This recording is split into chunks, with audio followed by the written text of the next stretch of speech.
ഖുർആൻ പഠിച്ചിട്ട് മറക്കല്ലേ വാപ്പാ. പെങ്ങളെ കളിയല്ല, തമാശയല്ല. അല്ലാഹുവിന്റെ വിശുദ്ധമായ ഖുർആൻ പഠിച്ചിട്ട് ഒരായത്താണെങ്കിലും മറന്നു കളഞ്ഞാൽ അവന്റെ നരകത്തിലേക്കുള്ള വഴി എളുപ്പമാവുകയാണ്.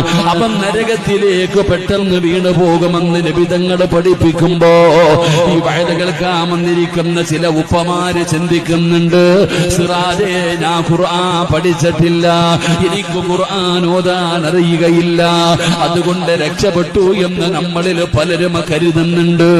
എന്നാ പഠിച്ചവന്റെ കാര്യമല്ല, ഓതാത്തവന്റെ കാര്യമല്ല, പഠിക്കാത്തവന്റെ കാര്യമല്ല.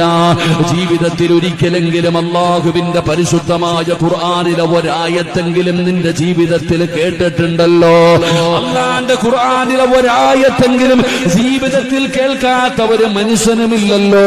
നമ്മളെല്ലാവരും നൂറുകണക്കിന് ആയത്തുകൾ കേൾക്കുന്നവരാണ്. സഹോദരാ, പരിഗണിക്കാറുണ്ടോ?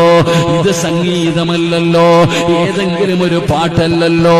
ഒരു ചെവിയിലൂടെ കേട്ട് മറു ചെവിയിലൂടെ കളയാനുള്ളതല്ല അല്ലാഹുവിന്റെ വിശുദ്ധമായ ഖുർആൻ.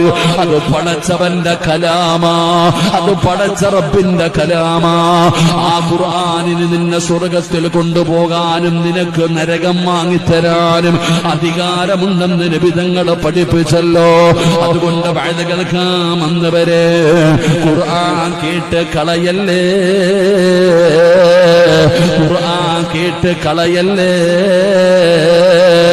അതിനെ പരിഗണിക്കണേ, അതിന് കൊടുക്കേണ്ട സ്ഥാനം കൊടുക്കണേ. ആ ഖുർആനിൽ അല്ലാഹു പറയുന്നത് എന്താ?